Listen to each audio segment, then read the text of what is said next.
Boa tarde, que a graça e a paz do nosso Senhor Jesus Cristo vivo venha guardar nossa mente e o nosso coração nesse tempo que se chama hoje um tempo propício para o arrependimento, um tempo propício para voltarmos para o Senhor, na leitura da sua palavra, no cumprimento dos seus decretos e dos seus estatutos, amém? Mais um dia para meditarmos nas Escrituras, glória a Deus por essa oportunidade. Senhor, nós te agradecemos por tudo que o Senhor tem feito, nós te louvamos, bendizemos o teu nome, porque o teu amor dura para sempre. O teu amor dura para sempre. Sem ti nada podemos fazer. Ai, Senhor, quem somos nós sem o Senhor? Ai de mim, mas a tua graça nos basta. Te louvamos e bendizemos o teu nome. Fica conosco nessa live, fala conosco, Senhor, aquilo que o Senhor quer falar. Que nós possamos não apenas ouvir a tua lei, os teus mandamentos, estatutos, mas que possamos estar dispostos, Senhor, a obedecer cada um deles, em amor e em temor, diante de ti, segundo a tua boa, agradável e perfeita vontade. Amém. Seja bem-vinda, Soraya, minha querida, Deus te abençoe, que bom ter você por aqui, que o Senhor abençoe sua semana grandemente, amém, amada?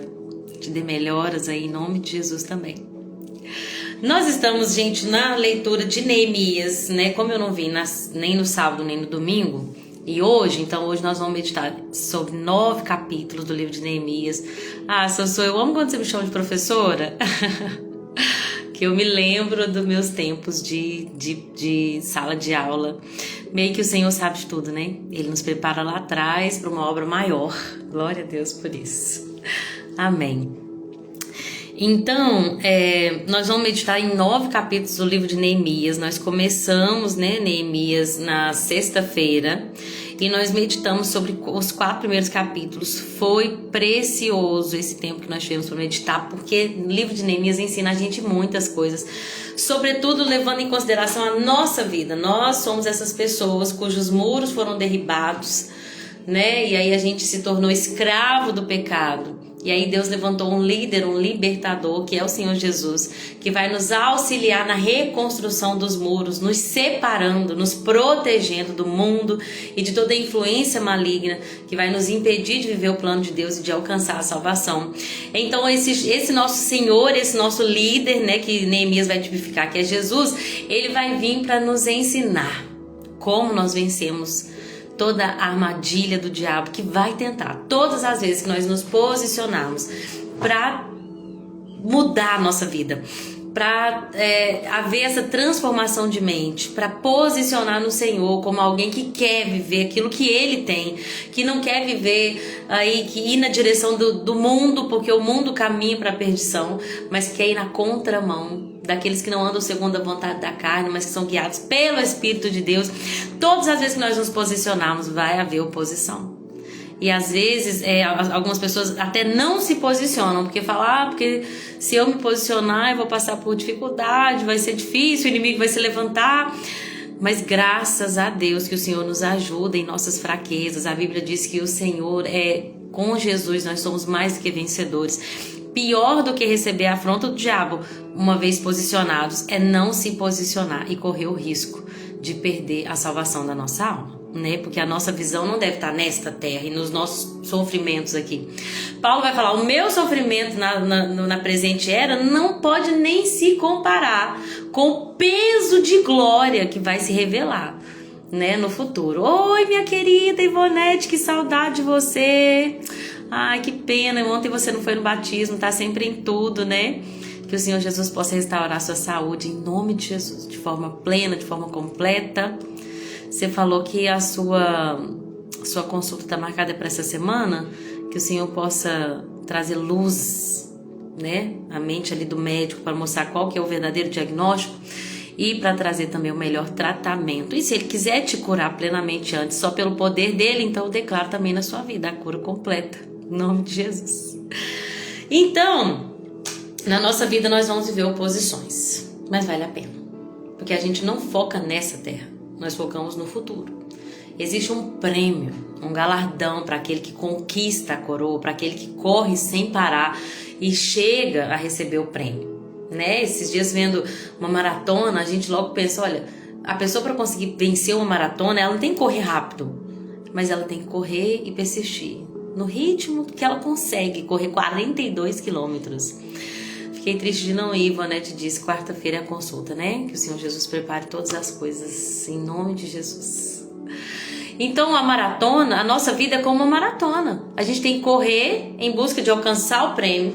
A gente pode até dar uns tiros e avançar, mas o mais importante é não desanimar. Porque nós estamos olhando fixamente para um alvo, que é esse prêmio da soberana vocação que está em Cristo Jesus. E nós vamos alcançar se nós permanecermos. Amém?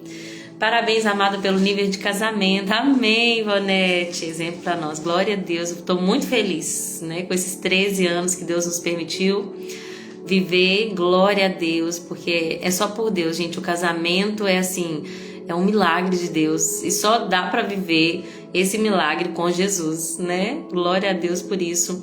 É um grande mistério. A Bíblia diz, quando Paulo vai falar sobre o casamento, a mulher, o homem, aí ele fala assim, mas eu me refiro a Cristo e a igreja. Isso é um grande mistério. É lindo de ver, né? O leito sem mácula é o que Deus espera de nós, seu povo, que nós possamos revelar Jesus, sendo o homem revelando Cristo e a mulher revelando a igreja. Por isso que às vezes é tão difícil para as pessoas entenderem quando a gente fala, olha, mulher, seja submissa. Ah, mas eu não vou ser submissa a homem não. Mas espera aí, você entende que você, na união do casamento, você reflete a igreja. E se a igreja não é submissa ao seu Cristo, ao seu Senhor, então a igreja, ela não é igreja, ela é rebelde. Ela é uma mulher que ela não se submete. Então nós precisamos revelar Cristo através das nossas vidas, né? É simples, o casamento é simples. O homem ama a esposa da mesma forma como Cristo amou a igreja, a ponto de dar sua vida por ela. E a mulher é totalmente submissa a esse homem que a ama dessa maneira. E ela chama ele de Senhor, e ela é capaz de amá-lo, de entender que o corpo dela não é dela, mas é dele, e ele entender que o corpo não é dele, mas é dela. Coisa simples. Ou seja, só por meio do Espírito Santo mesmo, né, gente? Então vamos lá. Capítulo 5. Nós vimos antes, deixa eu só explicar, né, o contexto histórico. Neemias, ele vai liderar um grupo de pessoas que vai vir, né, para Jerusalém. Um grupo de exilados que vai voltar e vai reconstruir os muros, né? O Neemias, ele vai ser o responsável por liderar essa reconstrução. Reconstrução essa que dura 52 dias.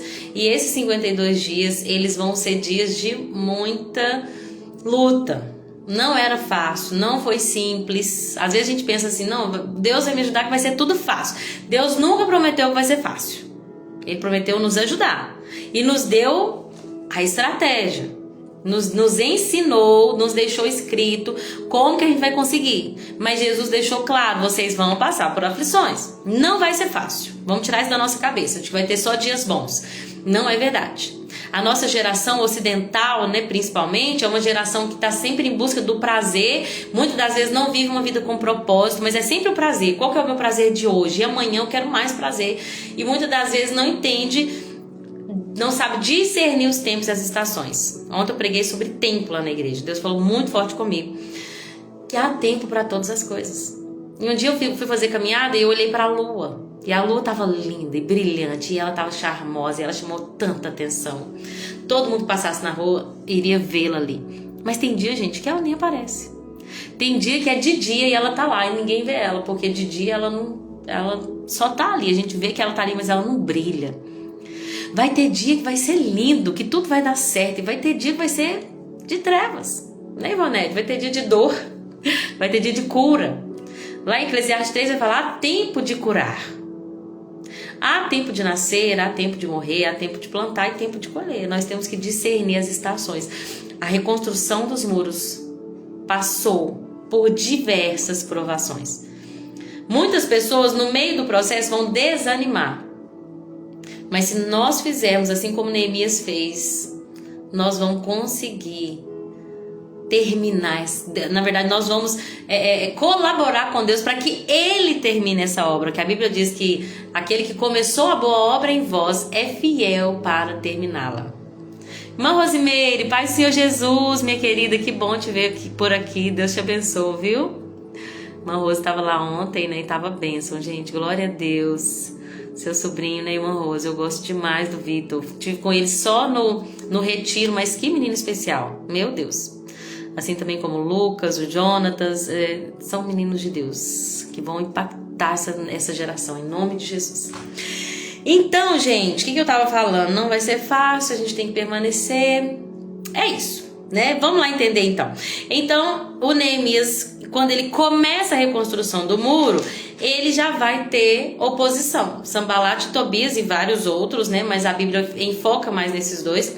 Sanbalat e Tobias, eles vão ficar com ódio quando sabem da construção desse muro, e eles vão tentar de diversas maneiras parar essa construção, né? Nós vimos no capítulo 4 algumas maneiras disso, até falei sobre isso, o sarcasmo, a luta contra eles, a desunião interna que eles iriam tentar promover ali, né? E falsas acusações, isso tudo no capítulo 4. E aí no capítulo 5, para a gente poder prosseguir, até terminar o livro de Neemias, vai falar que por esse tempo, alguns homens e as esposas, agora a gente vai ver no capítulo 5 um problema interno. O que aconteceu? Gente, lembre-se que quando a gente vai para uma igreja, a gente nunca pode pensar, Sossô tá chegando agora, né, Sossô, que a gente vai encontrar um povo perfeito e que o problema é só o inimigo. O problema é só os agentes externos. Não, nós vamos ter que lidar com problemas internos. Por quê? Porque nós somos pecadores, nós somos falhos. Minha amiga André acabou de entrar. Seja bem-vinda, Jesus te abençoa. Que honra ter você por aqui conosco, viu, amada? Então, gente, nós vamos ver no livro de Neemias essa construção de um muro, e Deus vai deixar claro os problemas que a gente tem quando a gente se posiciona para viver uma vida em santidade, em separação, né? Que o muro vai gerar essa separação, essa consagração. Então, nós vimos os agentes externos, como que o inimigo tenta fazer com que o muro pare. Mais uma coisa que é fato, gente, que vai sempre acontecer no nosso meio, e que Deus vai sempre nos dar sabedoria, e nós vamos sempre nos permitir nos perdoar, suportar uns aos outros em amor. Mas é uma coisa que nós temos que saber, que nós vamos viver problemas internos.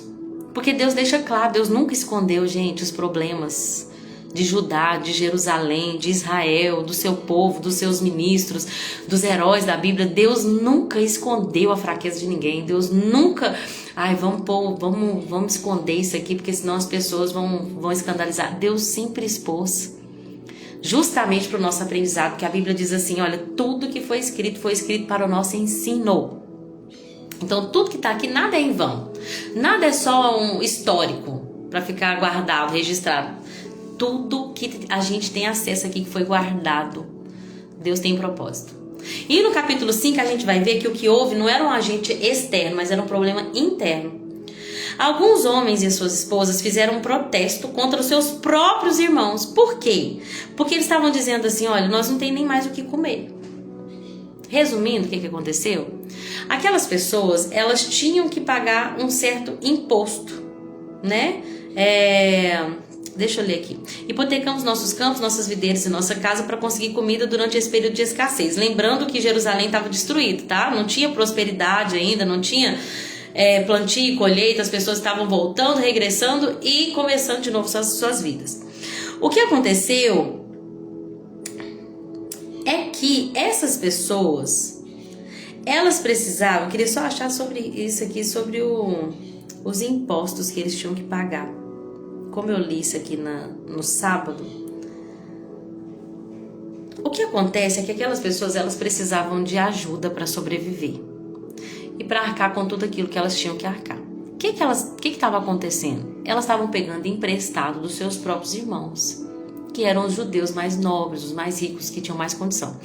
E esses homens mais ricos, os mais nobres, o que eles estavam fazendo? Eles estavam abusando do poder e fazendo com que aquele povo vendesse até mesmo suas próprias filhas como escravos. Eles estavam se vendendo como escravos, que era uma coisa que Deus já tinha falado lá em Levítico que não podia.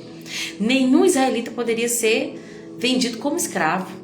Não poderia ser tratado como um estrangeiro. Mas os mais novos estavam aproveitando esse momento de escassez, emprestando a juros altíssimos e fazendo com que aqueles judeus mais pobres se tornassem escravos.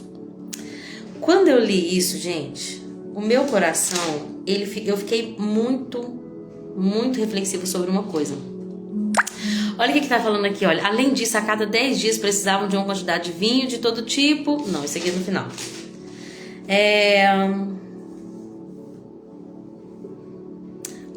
Deixa eu ler um pedacinho, gente, só para eu poder lembrar, porque eu quero falar o que Deus falou no meu coração, mas eu não quero deixar de falar as coisas importantes. Olha, hipotecamos nossos campos, versículo 3, nossas videiras e nossas casas para conseguir comida durante esse tempo de escassez. Outros diziam, tomamos dinheiro emprestado para pagar os impostos do rei sobre os nossos campos e vinhedos. Deixa eu só colocar no silencioso aqui. Para pagar os impostos do rei. Então, isso que eu queria saber, se eu não estava confundindo. De fato, eles ainda tinham que pagar impostos do rei, para o rei, né? E aí, quando eles precisavam do dinheiro, eles pegavam emprestado com seus irmãos, e os irmãos dele, que é o povo da própria terra de Judá, estavam fazendo com que eles fossem obrigados a vender os próprios filhos deles. Olha o que fala no versículo 5. Somos obrigados a vender nossos filhos como escravos para termos dinheiro suficiente para viver. Já vendemos algumas de nossas filhas e não há nada que podemos fazer, porque agora todos os nossos campos, nossos vinhedos pertencem aos outros. Quando Neemias ouviu isso, ele ficou indignado. Ele começou a falar assim, olha, a gente está aqui tentando resgatar nossos irmãos que se venderam a estrangeiros e vocês estão vendendo eles de volta à escravidão. Deixa eu falar o que Deus falou no meu coração quando eu li esse versículo. Temos feito o possível para resgatar nossos irmãos judeus que se venderam a estrangeiros, mas agora vocês os vendem de volta à escravidão. O que Deus falou no meu coração, gente? Muitas das vezes as pessoas que antes eram escravas do pecado e agora nós estamos lutando para que elas se tornem livres, certo? Estamos resgatando os nossos irmãos judeus, ou seja, nós pela pregação do evangelho, o Espírito Santo conduz pessoas e tira as pessoas da escravidão do pecado. Mas muitas vezes, sabe o que tem acontecido, gente? Isso é muito sério que eu vou falar. As pessoas do próprio povo de Deus, elas usam da sua posição, dos seus títulos, dos seus cargos, e elas vão fazer com que esses que foram resgatados da escravidão do pecado se tornem novamente escravos. São escravizados por uma religião que não é uma religião que Deus nos estabeleceu, mas por uma religiosidade. Coloca-se carga sobre as pessoas. No mundo elas carregavam terríveis cargas. Agora a gente apresenta Jesus para que elas saibam, olha, Jesus, a carga dele, ela é leve, nós sabemos que o fardo dele é leve, o jugo dele é suave, mas muitas pessoas, quando elas, em alguns ambientes que se dizem cristãos, elas se submetem novamente a uma escravidão. E as pessoas naquele lugar, eles vão fazer com que elas carreguem cargas, como diz o próprio Jesus, que nem eles mesmos conseguem carregar. Colocam sobre as pessoas cargas.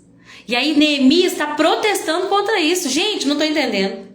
Nós estamos lutando para que esse povo deixe de ser estrangeiro, para redimi-los. E aí quando chega aqui, vocês estão trazendo eles à escravidão de novo? A religiosidade é uma escravidão. Quando a gente define o que a pessoa tem que fazer, e não é pouco não. Porque ela só vai acessar o céu se ela fizer isso. E não é algo bíblico, muitas vezes não. É o que Jesus denunciou também, são doutrinas humanas. Você só vai para o céu quando você usar esse tipo de roupa. Você só vai para o céu se você guardar o sábado. Você só vai para o céu se você, ao invés de dar 10% disso, você vai dar 20%. Não, pelo contrário, você vai pegar 10% e dar 90%. Gente, isso é muito sério que eu tô falando aqui, porque nós estamos livres, fomos libertos do pecado. Paulo vai indignado contra isso, porque quando os judeus Paulo foi lá em muitas cidades, estabelecia igreja. Às vezes os judeus infiltrados começavam a falar com aqueles que foram salvos assim: olha, vocês têm que guardar a lei, não pode comer de tudo, não pode comer carne de porco, tá? Não pode mais comer isso aqui que você comia antes, não pode comer isso aqui, não pode fazer isso, tem que guardar o sábado de novo. E eles começaram a colocar a lei de novo, escravizando de novo o povo debaixo da lei, quando Jesus Cristo cumpriu toda a lei para a gente viver debaixo da graça. A Bíblia diz que a verdadeira religião é cuidar dos órfãos e das viúvas. Inclusive, amanhã estarei lá, se Jesus permitir, na cidade de Ozanã, né? Até algumas pessoas não vão poder ir amanhã, a Sossô não vai poder ir. Mas aí a gente vai, porque a gente tá até com alguns produtos também perecíveis, né? Pra gente não adiar muito e acabar perdendo, a gente vai. Mas depois a gente volta. Quero convidar quem tá aqui, que sentir no coração também, quem assistir depois, né? Que possamos estar indo ali amanhã. Eu vou chegar lá 2h30. Então amanhã até devo fazer a live mais cedo um pouquinho. Eu acho que eu vou entrar 1h30 amanhã, tá bom? Depois eu escrevo, deixo aqui no Stories. Pra gente poder ir e passar um tempo lá com nossos anciãos, os idosos. Eu mandei mensagem pra alguém falando assim, pra gente levar um amor pros nossos velhinhos. Aí minha filha falou, não fala velhinho, você tem que falar idoso. Aí eu falei, ai meu Deus, desculpa. Idosos, filha. Mas eu falei velhinhos com carinho, foi um jeito carinhoso de dizer. E então a gente vai lá, gente, mesmo que a gente não consiga falar nada, levar uma palavra, a gente vai levar o violão, mas assim, levar amor. Sabe, dizer, olha, tem gente que se importa. Isso é a verdadeira religião, é isso, cuidar dos órfãos e das viúvas. As viúvas no tempo de Jesus eram pessoas que, se elas não tivessem filhos para cuidar delas, família para cuidar delas, elas iam mendigar. Elas iam morrer, porque não tinha isso do Estado dar para elas uma aposentadoria. Então Jesus está falando, cuide daqueles que são necessitados. Esteja com aqueles que precisam, nem sempre de algo financeiro, mas de um abraço. De alguém que olhe nos olhos e fale assim, não vim falar nada, não quero só ouvir, me conta as suas experiências. É isso que eles querem, atenção, carinho. A gente também não leva só a palavra, a gente leva o que a gente pode, né? Então liguei lá e eles precisam muito de itens de higiene. Perdão. Então alguns irmãos me abençoaram, né? Para eu poder estar comprando esses itens, e aí eu pude comprar alguns itens de higiene, então, e eu tenho também leite, que eles bebem bastante leite. Então, se alguém sentir no coração, mesmo de não ir junto com a gente amanhã, mas de estar indo lá na cidade de Ozanã, de estar levando algum alimento ou algum desses itens que eu disse, ou tá ligando lá e perguntando e abençoando, né? Para que a gente possa alcançar todos, né? Vai ser lindo levar um sorriso e amor e carinho. Amém. Vai mesmo, Ivonete, se Deus quiser.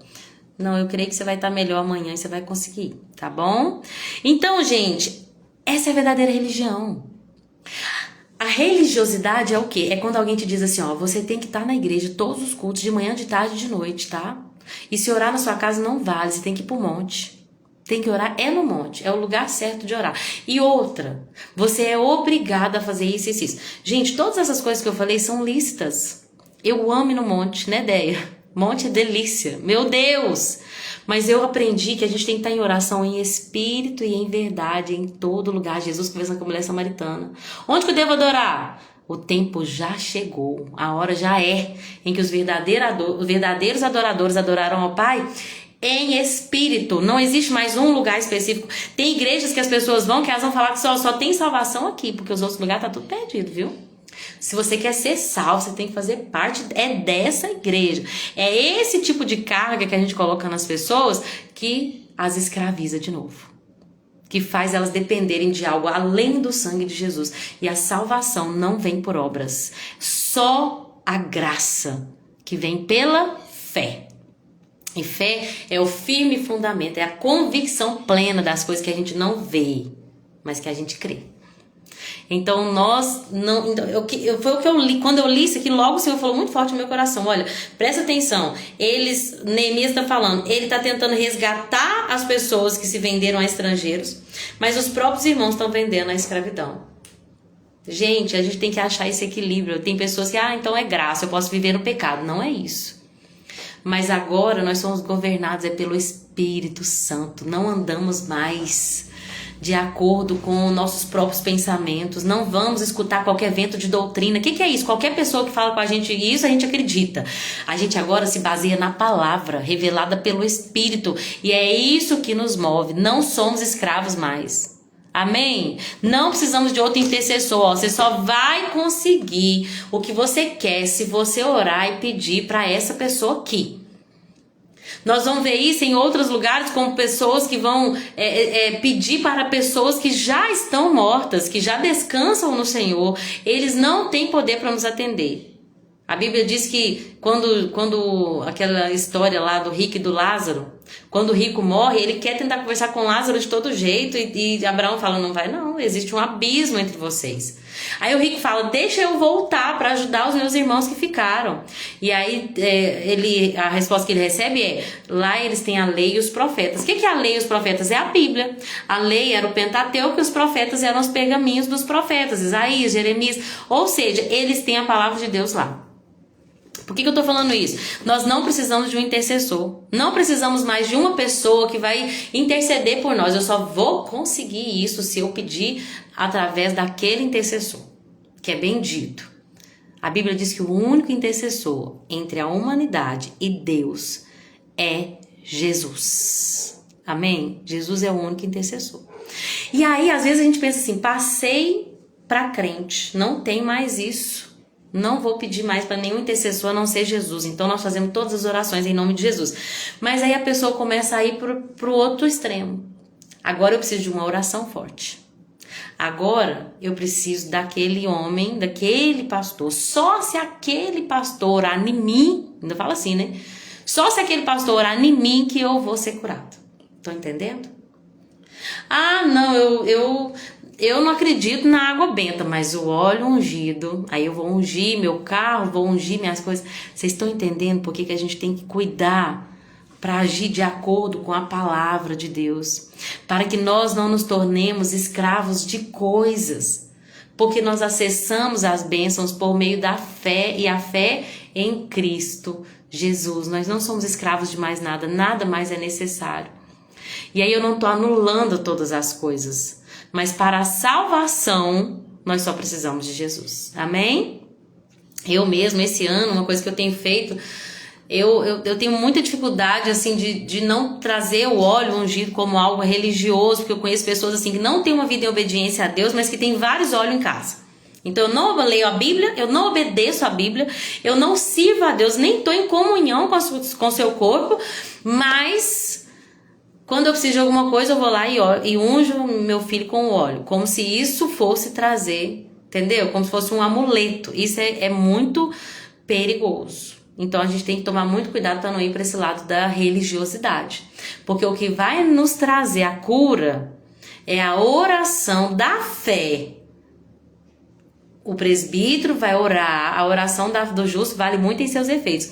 E ele vai ungir o enfermo será curado. Então a gente não pode anular a obediência, estar no lugar que Deus quer que nós estejamos, porque senão é só mais um amuleto. Lembra da presença de Deus, da arca? Quando eles trataram a arca só como um amuleto, não tinha obediência, vamos levar a arca aqui na frente de todo mundo que nós vamos ter vitória. E aí, porque faltou obediência, eles morreram. Todos aqueles morreram. Eli morreu, né? Os filhos dele morreram na guerra. Quando eles chegaram e contaram para ele, Eli morreu. A arca foi levada, porque na presença de Deus não existe amuleto. Nós nos movemos pela fé e pela obediência. Mas aí, eu tinha muita dificuldade de entender isso, até que um dia Deus colocou forte no meu coração. Meu marido me deu respaldo, que eu perguntei para ele, preocupada, que eu estava sentindo de ungir meus filhos antes deles irem para a escola. E aí, eu comprei um olhinho que fica sempre no carro, e aí sempre que eles vão para a escola, eu os unjo. E aí, gente, então quer dizer que hoje, por exemplo, não deu para ungí-los. Hoje a gente saiu e foi direto para a escola, não deu para onde ir. Então hoje eles estão desprotegidos. Não, porque é Deus quem guarda.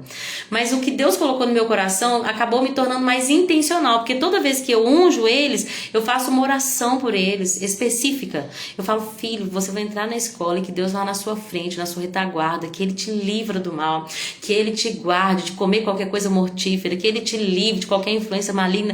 Eu acabo sendo mais intencional quando eu uso óleo e os unjo, para não ficar aquela coisa, chegou, deixou o menino, vamos embora, trânsito. Então a gente vai entender que existe um certo, existe um errado no sentido do que é uma coisa ou outra, uso, não uso. Existe uma palavra de Deus para a nossa vida. E a gente deve se mover por essa palavra. Nós somos guiados pelo Espírito. Então, uma coisa que para mim, Deus me pediu, talvez Ele não tenha pedido para André, por exemplo.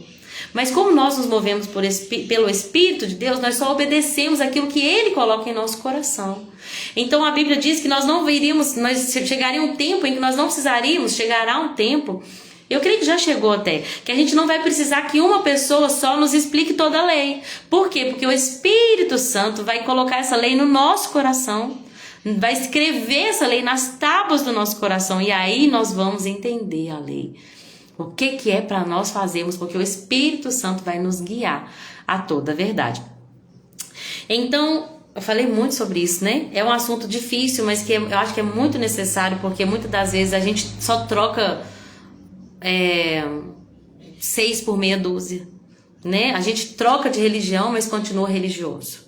E a vida com Cristo é nascer de novo, é mudar de natureza, é pensar diferente. É agir não mais motivado por uma coisa que está todo mundo fazendo, mas é fazer aquilo que o Espírito Santo faz, porque os filhos de Deus são guiados pelo Espírito de Deus.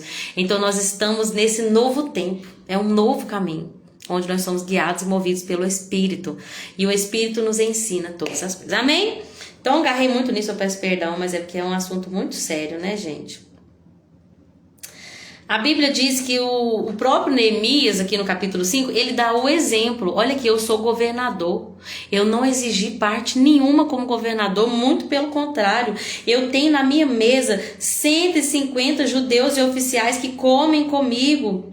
Os suprimentos que eu pagava todos os dias eram um boi, ovelha, muitas aves. Eu nunca pedi nada disso para eles. Não cobrei tributo de alimentação, que é o que o governador tem direito.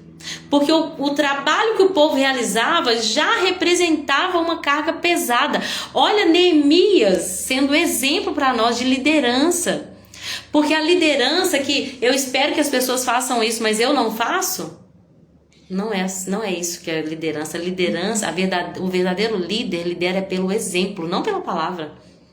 O verdadeiro líder lidera pelo exemplo. Ele falou, por que vocês estão colocando cargas pesadas nas pessoas, se nem eu que teria direito de receber aqui o tributo da alimentação, eu não recebo para não pesar-lhes.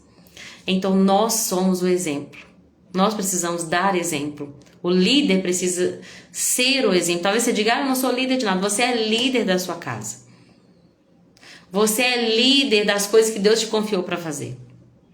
E naquilo que Deus te confiou para fazer, você deve fazer a diferença e ser o exemplo para as outras pessoas ao redor. Amém? E aí o capítulo 6, os finalzinhos, gente, eu não vou falar tanto, porque tem muita genealogia, então eu vou falar mais de algumas questões específicas, tá? Por isso que eu agarrei tanto agora no início. Não vai demorar não, tá bom? O capítulo 6 vai mostrar que os muros agora vão de fato terminar. Quando os muros, a reconstrução do muro tinha acabado e não tinha mais brecha, o inimigo tentou de outra forma. Lembre-se que no processo de restauração dos muros da nossa vida, até que Jesus venha e prenda o diabo, até que por fim seja lançado no lago de fogo, nós sempre vamos ter que vigiar e orar. Seja no momento de humilhação, seja no sucesso. Porque quando o muro foi terminado, o inimigo não cessou as suas obras. Talvez ele pensasse, tá bom, não consigo impedir de que os muros sejam impedidos. Então o muro tá lá, mas eu vou trazer o paganismo lá para dentro. Eu vou levar o sincretismo, a mistura. Porque aí eles vão se destruir de novo. Porque eles vão desobedecer. Nós vamos ver que aconteceu aqui, né, na mesma época de Esdras, o casamento com mulheres estrangeiras. E eu acho interessante que até Neemias fala aquilo que a gente fala de Salomão. Fala, vocês não sabem que Salomão não tinha rei igual a ele. Esse é o capítulo 13. Deus amou ele, fez dele rei sobre todo Israel. E até mesmo ele foi levado a pecar por causa das suas esposas estrangeiras. A mistura, ela é perigosa. As pessoas que nós fazemos aliança, as pessoas com as quais nós andamos, as pessoas com as quais, aquelas que nós fazemos aliança. seja de casamento, seja de amizade, seja de trabalho. As pessoas, a gente precisa tomar muito cuidado com a parte do nosso coração que a gente entrega para as pessoas. Porque o templo tinha uma parte que era para todo mundo, lembra? O átrio todo mundo tem acesso. Mas tem parte do nosso coração que a gente não pode entregar para qualquer pessoa. Os relacionamentos e a confiança devem ser entregue na medida que você vai vendo e vai conhecendo a pessoa e vai estabelecendo esse vínculo de confiança. Eu sou uma pessoa que tô aprendendo isso agora, porque às vezes eu sou muito ingênua. Eu olho para as pessoas e me abro e conto tudo que eu penso. Mas Deus tem me ensinado, olha, Lorena, não é assim que funciona, minha filha. Você tem que cuidar daquilo que você fala, da maneira como você expõe seus sentimentos, para que não seja para qualquer pessoa que você expõe seu coração. E cuidado com quem você anda, para que isso não te influencie. Porque é isso que Neemias está falando. Olha, as mulheres de Salomão o influenciaram. Influenciaram ele. Influenciaram ele a pecar e a seguir esse lugar, a seguir os deuses dela. Estou aprendendo a cada dia, Ivonete, a Andréa disse também, estou melhorando nessa parte. A gente tem que ter muita sabedoria, sabe? Não quer dizer que a gente vai fechar nosso coração para todo mundo. Tem pessoas que têm tanto medo de serem... tem tanto medo de confiar em alguém, de serem frustradas, que aí elas se fecham totalmente. Não, nós precisamos de pessoas, precisamos de amigos. A gente também não abre nosso coração para todo mundo. A gente tem que vigiar que põe guarda a porta dos meus lábios, né? Disse o salmista. E aí, gente, aconteceu uma conspiração, que é no capítulo 6, que a gente vai ver que o Sambalate, ele tenta por 4 vezes, né? 4 vezes eles enviaram a mesma mensagem, que eu pensei que seria uma vez, depois mais 4. 4 vezes eles enviam a mesma mensagem. Ô Neemias, a gente queria muito conversar com você. A gente quer conversar com você. Uma mensagem muito importante. Eu queria que você viesse aqui. Lembrando que esses homens eram estrangeiros, tá? Esses homens estrangeiros chamaram Neemias para uma conversa. E aí ele queria... A mensagem pedia que ele se encontrasse com eles num dos povoados. E aí... A Bíblia diz que ele sabia que eles estavam planejando fazer-lhe mal. Como que Neemias sabia, gente? Ele sabia porque Deus revela todas as coisas. É por isso que nós andamos segundo o Espírito. É isso que eu quis trazer ontem na pregação. O tema central da pregação é: existe um tempo determinado para todas as coisas, existe uma maneira de agir em cada tempo determinado, e quem vai nos falar o que nós devemos fazer em cada uma das nossas estações é o Espírito Santo. A Bíblia diz que o Espírito de Deus é o único que ele sabe o que está na mente de Deus. É o único que entende na mente infinita de Deus, que nós nunca jamais vamos conseguir. Quem, pois, conheceu a mente do Senhor? Quem foi seu conselheiro? Mas o Espírito de Deus, que sabe o que está na mente de Deus, habita dentro de nós. Quando a gente está conversando com uma pessoa, o Espírito Santo sabe o que está passando no coração da pessoa. Ele sabe o que vai acontecer amanhã, daqui 1000 anos, daqui 1 milhão de anos, na eternidade. Ele sabe de tudo. Por isso que nós não podemos nos mover segundo a nossa carne, mas segundo o Espírito, porque Ele vai nos ensinar. Filha, não vai, isso é uma armadilha. Às vezes tudo que nós precisamos é ouvir, sermos sensíveis. Quando a nossa carne está muito forte, o que a gente faz? A gente precisa controlar ela. Eu vou falar um negócio para vocês, contei ontem na pregação, eu acabo contando toda a minha vulnerabilidade. Talvez eu precise melhorar isso, mas semana retrasada, eu sempre gosto de fazer um jejum por semana, porque eu me conheço, a minha carne precisa. Ainda mais que a alimentação é uma coisa assim que eu preciso sempre cuidar para não se tornar um ídolo. Eu preciso fazer um jejum por semana. Isso me controla, me equilibra espiritualmente, controla a minha carne. E aí nas últimas semanas eu tava sempre assim, eu ia fazer um jejum, não chegava no tempo que eu queria, acabava entregando uma refeição antes e tal. Quando foi semana passada eu iria fazer um jejum, não fiz. Semana passada eu não fiz. No sábado, na sexta-feira, eu já vi que eu não estava bem, que eu respondi uma pessoa no supermercado que me tratou com com falta de educação. Uma coisa que eu podia ter falado, eu acabei respondendo, mas foi de uma forma branda.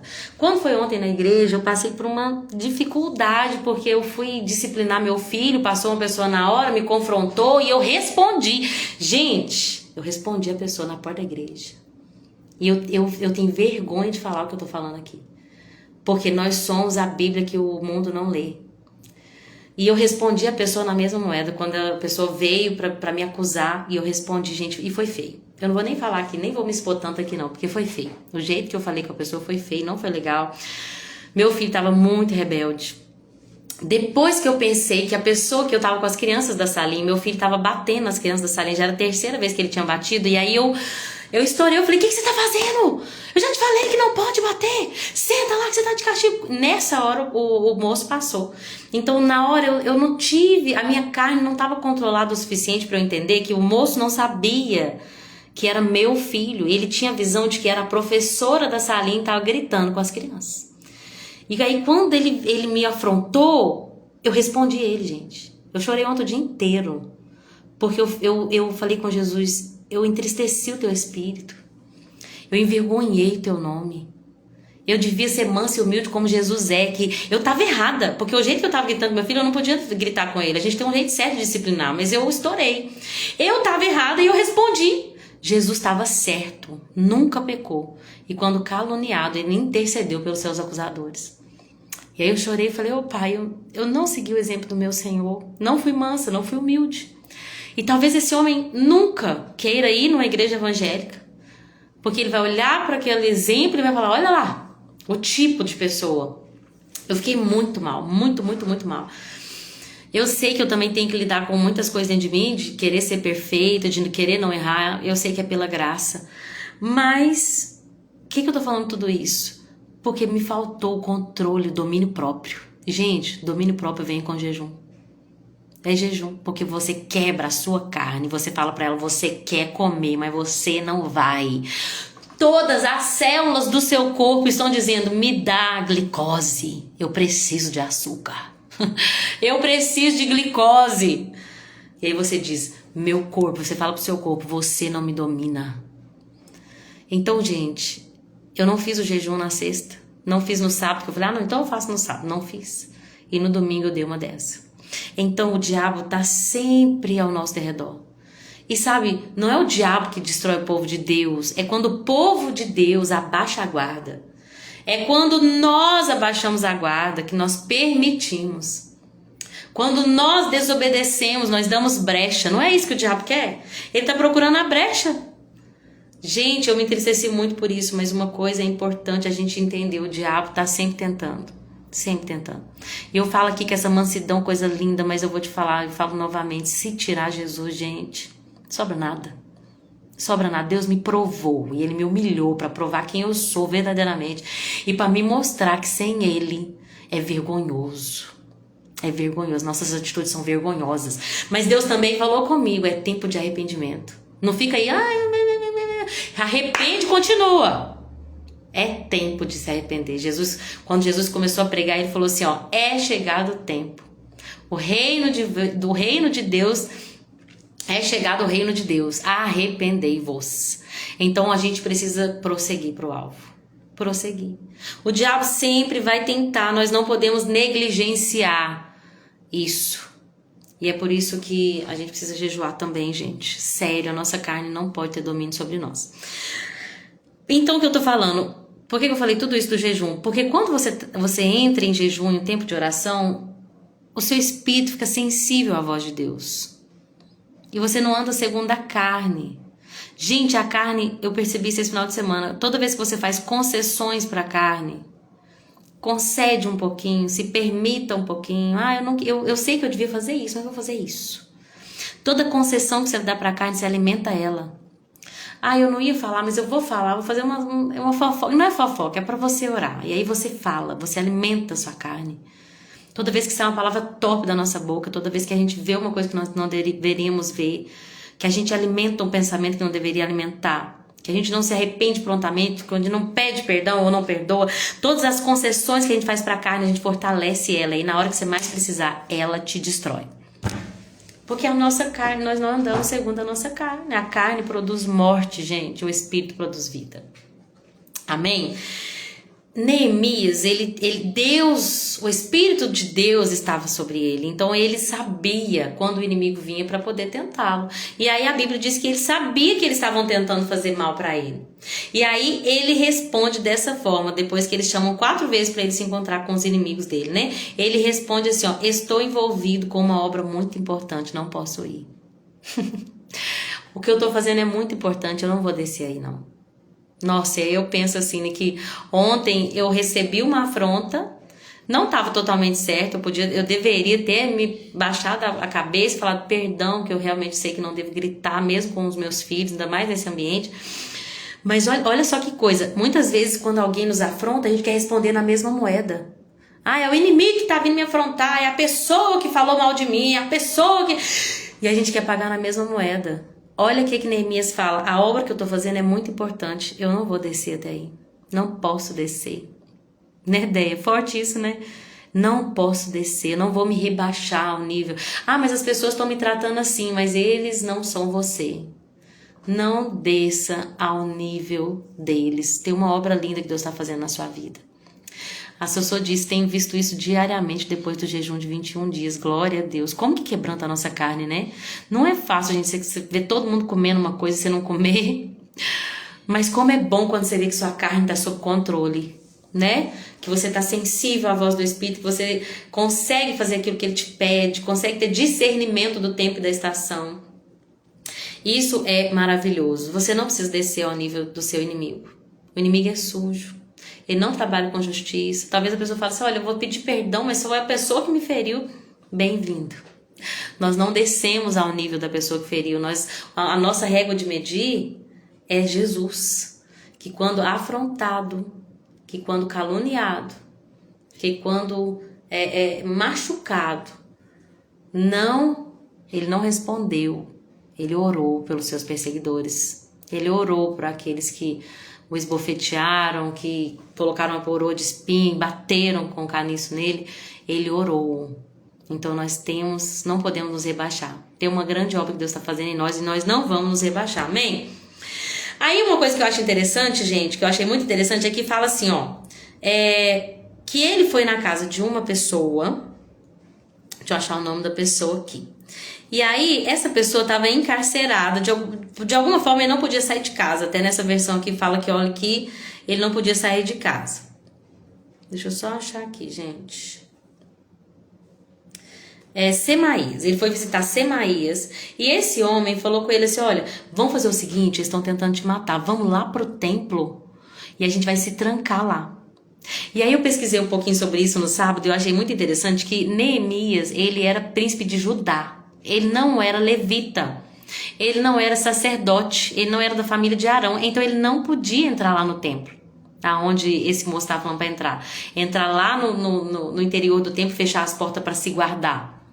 Ele não podia. Se ele fizesse isso, ele ia pecar. Reparem no versículo 3 do capítulo 6, que ele fala assim, ó, eles esperavam me intimidar e me fazer pecar.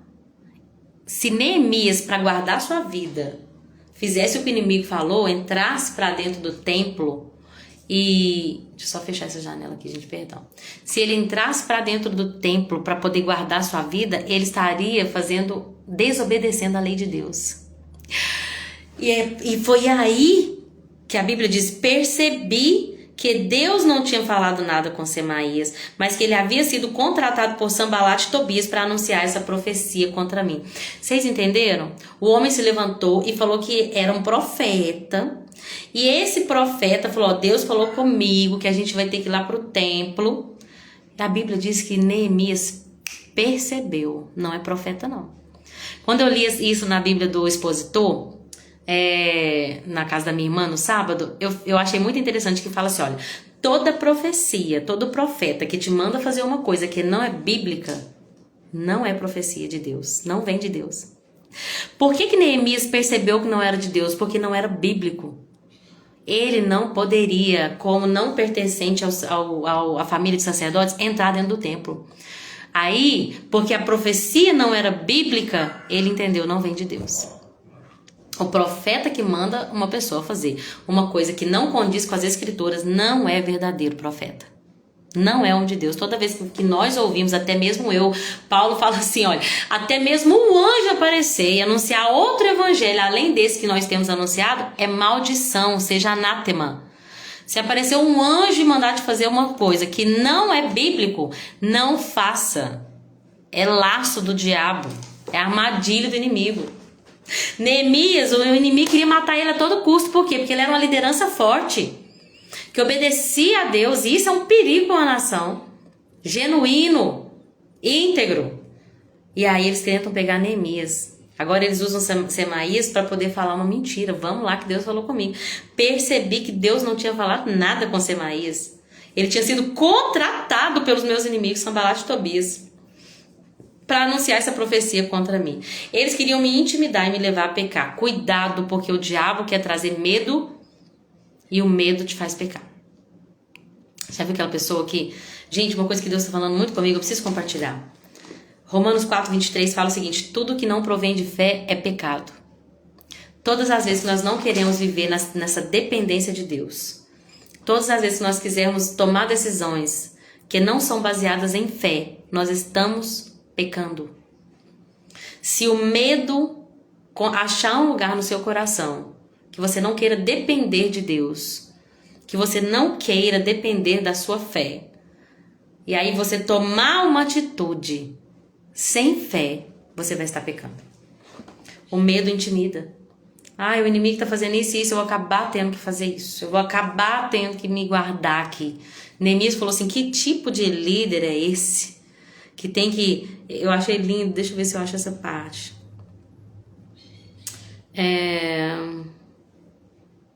Aí tem uma parte que fala assim: que tipo de líder que vai entrar no templo e trancar as portas? Que tipo de líder? Não achei aqui. Tá, vou continuar, porque senão... Mas eu achei muito lindo isso. Eu sou um líder, eu não sou do tipo que me tranca, não. Queria achar, gente. Vocês acharam aí? Lembra-te, Senhor, de todo mal. Continuei o trabalho, aí eu fui lá pra Semaías, vão te matar. Percebi que Deus não tinha falado de Semaías. Gente, não achei aqui. Eu acabei de ler isso, achei até interessante. Falando assim, olha, eu não sou o tipo que me esconde. Vocês acharam aí? Eu não sou do tipo que... Aqui, achei. Versículo 11. Alguém como eu deve entrar no templo para salvar a vida? Uma joyzinha aqui, gente. Graças a Deus, 100% recuperado, viu? Espoleta que tá, uma bênção. Nosso Deus. Ele tá falando assim, vocês acham que alguém na minha posição deve fugir do perigo? Olha isso. Vocês acham que alguém na minha condição deve fugir do perigo? Eu não vou fugir do perigo. Se Deus me mandou estar aqui, eu vou ficar aqui. Eu não vou pecar para guardar minha vida. Meu Deus, muito forte isso.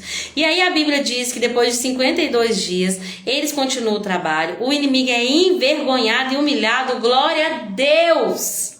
Que quando a gente consegue, por meio do Espírito Santo, o nosso inimigo é envergonhado e humilhado. Oh, Jesus, que seja assim na nossa vida, Senhor. E sabe o que aconteceu, gente? A luta continuou. A Bíblia diz que algumas pessoas do meio do povo de Neemias, eles contavam tudo que Neemias dizia para Tobias e ficavam falando bem de Tobias para todo mundo. Gente, olha como é que o inimigo é sujo. Tobias é um inimigo. É alguém que tentou durante toda a vida de Neemias paralisar o plano dele. E aí chegam para Neemias e fica assim: nó, Tobias é uma benção. Você tem que ver o que ele está fazendo, como é que ele é um ótimo líder. Nó, tem que ver o que Deus tenta fazer. Tem que ver o que Deus está fazendo na vida dele. Você tem que ver como que ele está sendo usado por Deus lá onde ele está liderando. O inimigo, gente, ele é mentiroso, ele é acusador. A gente não pode descer no nível dele. Já aconteceu isso com vocês? Que às vezes o inimigo tá ali usando uma pessoa para te afrontar, para causar divisão, para falar mal de você. Aí o inimigo usa a boca de outras pessoas para falar assim: não, mas aquela pessoa é uma bênção. Tipo assim, é você que não devia estar aqui. Já vi muitas histórias assim, porque o inimigo não mudou, a maneira dele de trabalhar é a mesma. Só que Neemias, aqui não tá falando que Neemias ficava respondendo, esperando que todo mundo gostasse dele, querendo trazer aqueles que gostavam de Tobias para gostar dele. Não, eu só tenho uma grande obra para fazer. Gente, eu tenho uma grande obra para fazer. Eu não vou descer até aí. E que o Senhor Jesus nos ajude a viver isso. Amém? O capítulo 7 vai falar que Neemias, então, colocou as portas nos seus lugares e nomeou guarda das portas, os cantores e os levitas. E ele, que também os cantores e também os levitas, entregou a responsabilidade de governar para o irmão dele, Anani, que foi aquele que foi lá no palácio contar para ele como estava a situação de Jerusalém, e Ananias, e que era comandante da fortaleza, pois ele era um homem fiel que temia a Deus mais do que a maioria dos homens. Não falo da capacidade desse homem de governar, não falo dos talentos dele, não fala da sua liderança, fala do seu temor a Deus. É isso que os líderes precisam. Temer a Deus mais do que os homens. Gente, olha isso. Ele temia a Deus mais do que a maioria dos homens. Foi isso que fez Neemias nomeá-lo líder, não a sua capacidade cognitiva, não o seu talento, não o passado dele e todas as conquistas. Foi o temor a Deus que deu para ele essa confiança. Ande com pessoas que temem a Deus. Ande com pessoas que te levam a temer mais a Deus. Tema a Deus mais do que tudo. Tema o que Deus pensa. Por isso que ontem foi tão difícil para mim ter que lidar com a minha frustração, porque eu ficava pensando, meu Deus, eu envergonhei o Senhor, eu entristeci o Espírito Santo. A gente tem que temer a Deus mais do que o homem. Mais do que o homem. E a Bíblia diz que eles montaram guarda em turnos regulares e colocou pessoas em postos de sentinela, o que significa que o muro foi estabelecido, mas não se deixa de vigiar. Coloca guarda nos muros, não se deixa abrir brecha, não fique vulnerável, não abra as portas qualquer hora. Neemias fala assim, olha, a porta ficou fechada, não abri a porta durante a parte mais quente do dia. Uma vez que o muro tiver sido completado, que a obra de Deus foi completada na sua vida, permaneça com sentinelas, vigia e ora. Viu que não está fazendo o que é certo, se arrepende rápido. Às vezes o nosso problema é que a carne ela é assim, ela vai crescendo, né? Você vai alimentando ela vai crescendo. Aí, você já viu que um dia você falou uma coisa que não prestava? Não se arrependeu. Ah, deixa, que acho que não tem nada não. Aí, você já começa a gostar de coisas que você sabe que Deus não gosta? Opa! Aí você continua, porque o pecado ele vai sendo cada vez mais progressivo. É por isso que a gente tem que ter os sentinelas para rapidamente voltar e arrepender. Se pensa se ontem se eu coloco esse muro aqui, não, mas o cara me afrontou num momento de raiva. Não! O cara falou que ia chamar o conselho tutelar pra mim. E eu não vou me permitir não, porque Deus é que me justifica, sabe? Se eu não quebranto meu coração e me humilho e me arrependo verdadeiramente, amanhã eu tô fazendo coisa pior. Porque a carne ela começa a nos dominar. Então coloca sentinela, viu que tempo tá fazendo uma coisa que não agrada a Deus? Rápido, volta, arrepende-te. Viu que não tá orando como antes? Volta rápido, volta aos dias do primeiro amor. Opa, já não tô orando mais. Porque assim, gente, a carne começa, já fica mais difícil orar. Você já começa a ler a Bíblia com um certo desprazer. Ir para a igreja agora já não é sempre, já começa a inventar umas desculpas. Então, nós temos sinais. O Espírito Santo sempre nos chama. Viu que a sua carne está mais forte? Quebranta ela, se volta, se arrepende. Porque é tempo de arrepender. E aí no capítulo 7 nós vamos ver outros registros que a Bíblia diz que Deus deu a ideia para Neemias de registrar genealogias. E aí no capítulo 8, que é uma coisa linda, gente. Eu vou falar só mais sobre o 8 hoje, tá? Porque, nossa Deus, é muita coisa. Eu já falei 1h02. O capítulo 8 é aquele versículo que a gente ama, que a gente sempre canta em nossos louvores. Neemias 8:10, que fala: a alegria do Senhor é a vossa força. Isso é muito lindo, gente, porque as pessoas, elas se uniram no mesmo propósito. Todos, homens, mulheres, jovens, crianças, com idade suficiente para entender. Elas ficaram todas ali ouvindo Esdras, em pé em uma plataforma, falar e ler a lei de Deus. E aí, olha que lindo, eu senti que é isso que eu estou fazendo aqui agora. Liam o livro da lei, explicavam com clareza o significado do que era lido e ajudavam o povo a entender cada passagem. Estou falando de mim, mas Deus está chamando cada um de vocês também, viu? Vocês estão lendo e vocês estão entendendo. A partir de agora é ensinar também. Não estou falando que todo mundo vai ensinar lá na igreja e pegar o microfone, mas vocês vão ser instrumentos de Deus para ensinar outros. Pode ser nos hospitais, nas cadeias, nos asilos, nos orfanatos, na sua própria casa, mas ensine a lei de Deus. Olha que coisa linda. E aí, quando o povo começou a ouvir a lei de Deus, eles começaram a chorar. Chorava de tristeza. Então, os levitas, os sacerdotes, todos falaram, gente, não precisa chorar, hoje é dia de consagração, hoje é dia de alegria. Eclesiastes 3:4 fala assim, há tempo de sorrir e tempo de prantear. É isso que você faz. Sabe quando eu li assim, até marquei, que coisa linda. Lia um livro da lei de Deus, explicava com clareza o significado e ajudava o povo a entender cada passagem. Na minha pequenez, né? Eu sei que vocês vão muito mais além, em nome de Jesus. Que lindo quando o aluno passa o mestre, né? Tem uma frase assim, porque nós todos temos acesso à revelação da palavra, coisas profundas, gente. E aí, o povo começou a chorar quando ouviram a lei, os levitas, os sacerdotes pensavam, não é dia de chorar. A Bíblia diz lá em Eclesiastes que tem tempo de sorrir e tempo de chorar. Sabe qual que é o nosso problema? Que às vezes a gente não tem discernimento. Deus quer que a gente chore, que a gente se humilhe, que a gente jejue. E a gente tá lá, é festa. Lembra do povo no deserto fazendo uma festa com os bezerros? É festa, tá tudo bem. E às vezes quando é hora da gente se alegrar, porque a gente não tá vendo, mas já rompeu já as barreiras do céu, tem uma grande vitória em nossas mãos, é hora de se alegrar e a gente tá chorando. Nós temos que aprender a andar na estação própria. E é só por meio do Espírito Santo que nós vamos andar na nossa estação própria. Joy, não dá pra você ficar participando das lives, tá? A gente tem tempo certo para todas as coisas. Então, gente, há tempo para tudo. Naquele momento que eles deveriam estar se alegrando, eles estavam chorando. Aí os sacerdotes falavam, não, vocês não vão chorar, não fiquem tristes, pois a alegria do Senhor é a sua força. E às vezes, gente, a gente pensa que essa frase significa assim, ó, que Deus vai me dar uma alegria, por isso que fala a alegria do Senhor. Deus vai me dar uma alegria, que isso vai ser a minha força. Na verdade, o que esse texto está dizendo é... Não, chega. O que esse texto está dizendo... Vai para fora, tá. Agora. O que esse texto está dizendo é...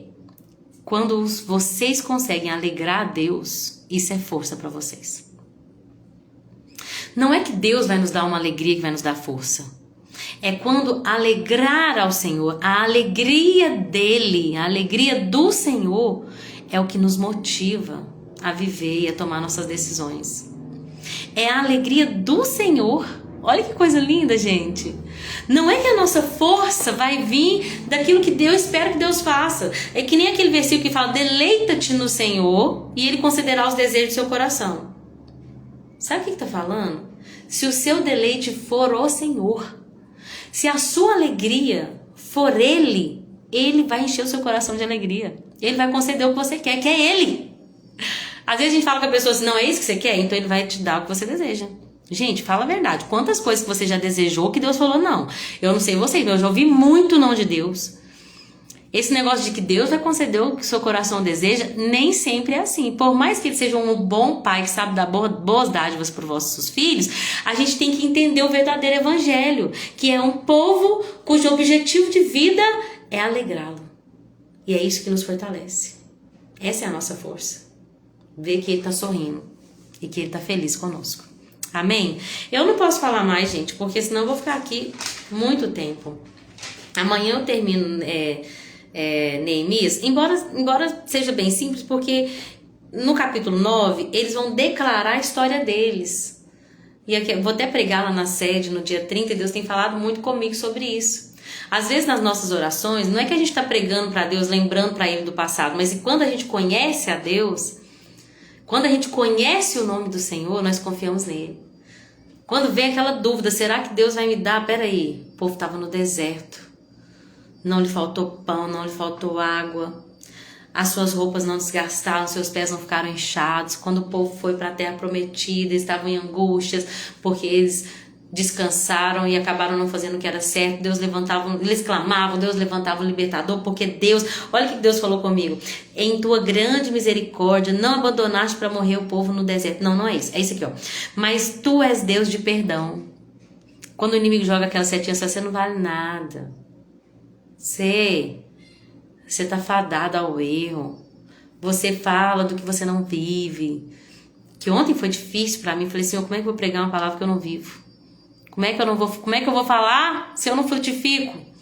Fiquei muito mal. E aí, quando eu leio aqui, a Bíblia diz: mas tu és Deus de perdão, misericordioso e compassivo, lento para se irar e cheio de amor. Então, quando a gente declara a palavra de Deus, quando a gente conhece a Deus por meio de sua palavra, nos momentos que a gente precisa, a gente lembra de quem Deus é. E isso nos dá força. Amém? O povo todo lembrou da história de Deus aqui, da história que eles tinham com Deus aqui.